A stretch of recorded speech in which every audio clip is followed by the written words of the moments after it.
सयाहान की जान बचाने के लिए एलिफ हर जगह हार्ट डोनर ढूंढने की कोशिश करती है, लेकिन उसे कहीं से भी कोई उम्मीद नहीं मिलती। आखिरकार उसके पास सिर्फ एक आखिरी रास्ता बचता है, अपनी जान देकर सयाहान को अपना दिल डोनेट करना। सबसे पहले एलिफ यह बात गाजी यूसुफ को बताती है। वह कहती है, मेरा ब्लड ग्रुप सयाहान से मैच करता है, इसलिए मैं अपना हार्ट उसे डोनेट करना चाहती हूँ।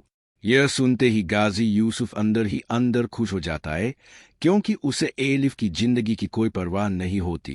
वह तो बस किसी भी कीमत पर अपने बेटे सयाहान की जान बचाना चाहता था। लेकिन जैसे ही औरंगजेब को इस बात का पता चलता है, वह गुस्से में तुरंत एलिफ के पास पहुंच जाता है और उसे ऐसा करने से रोकने की कोशिश करता है। वह कहता है, एलिफ, तुम पागल हो गई हो क्या?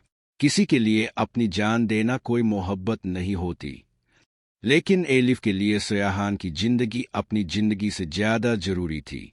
वह अपने प्यार की खातिर हर कुर्बानी देने को तैयार हो जाती है। एलिफ तुरंत डॉक्टर सालार के पास जाती है और कहती है, मैं चाहती हूं कि आप अभी इसी वक्त मेरा दिल निकालकर सयाहान की सर्जरी कर दे। डॉक्टर सालार ऐरानी से कहते हैं, किसी जिंदा इंसान का हार्ट डोनेट करना कानूनन गलत है। लेकिन एलिफ के पास अब कोई और रास्ता नहीं बचा था, इसलिए वह अपनी मर्जी से हार्ट डोनर एग्रीमेंट पर साइन कर देती है। इसके बाद डॉक्टर उसकी सर्जरी शुरू कर देते हैं और आखिरकार एलिफ का दिल सयाहान को ट्रांसप्लांट कर दिया जाता है। लेकिन इस कुर्बानी की कीमत एलिफ अपनी जान देकर चुकाती है। सर्जरी के तुरंत बाद उसकी मौत हो जाती है। कुछ समय बाद जब सयाहान को होश आता है, तो वह सबसे पहले एलिफ को आवाज देता है और बेचैनी से अपने पिता से पूछता है, डैड, एलिफ कहाँ है? तब गाजी यूसुफ भारी दिल से उसे सच बता देता है, एलिफ ने तुम्हें अपना दिल देकर तुम्हारी जान बचाई, लेकिन अब वह इस दुनिया में नहीं रही। यह सुनते ही सयाहान पूरी तरह टूट जाता है। उसकी आंखों से आंसू बहने लगते हैं और वह रोते हुए कहता है, अगर एलिफ ही नहीं रही तो मेरे जिंदा रहने का क्या फायदा? तभी जकारिया वहां आता है और कहता है, एलिफ मरने से पहले आपके लिए एक लेटर छोड़कर गई थी। सयाहान कांपते हाथों से वह खत खोलता है। उसमें एलिफ का आखिरी पैगाम लिखा होता है, मैं चाहती हूं कि तुम हमेशा खुश रहो, मेरी कुर्बानी को कभी बेकार मत जाने देना, और हाँ, जैसे ही तुम ठीक हो जाओ तुरंत टर्की चले जाना। वहां मेरी बहन इल्हाम रहती है। मुझे यकीन है कि इल्हाम से मिलकर तुम अपने सारे गम भूल जाओगे। पहले तो सयाहान एलिफ की इस बात को समझ नहीं पाता, लेकिन ठीक होने के बाद सबसे पहले वह एलिफ की कब्र पर जाता है, उसके लिए दुआ करता है और फिर तुरंत टर्की की फ्लाइट बुक करवा लेता है। टर्की पहुंचने के बाद सयाहान कई दिनों तक इल्हाम को ढूंढता रहता है, लेकिन उसे कोई सफलता नहीं मिलती। फिर एक दिन अचानक उसकी नजर एक लड़की पर पड़ती है जो बिल्कुल एलिफ जैसी दिख रही होती है।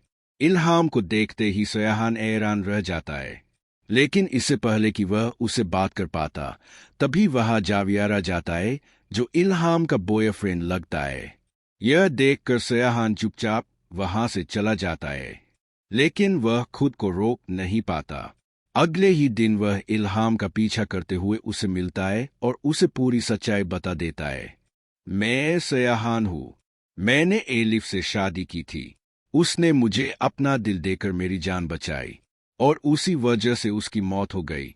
यह सब सुनकर इल्हाम भी बेहद इमोशन हो जाती है। धीरे धीरे वक्त के साथ इल्हाम को सयाहान की अच्छाई और सच्चाई से प्यार हो जाता है।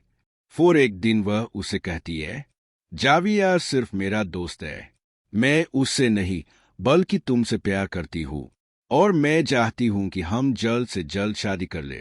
आखिरकार इल्हाम और सयाहान खुशी खुशी शादी कर लेते हैं, लेकिन उनकी जिंदगी में नया तूफान तब आता है जब गाजी यूसुफ विलेन बनकर इल्हाम की जिंदगी में एंट्री करता है। असल में इल्हाम साफ कर देती है कि वह कभी भी पाकिस्तान वापस नहीं जाना चाहती। इसी वजह से सयाहान भी पाकिस्तान लौटने से इनकार कर देता है।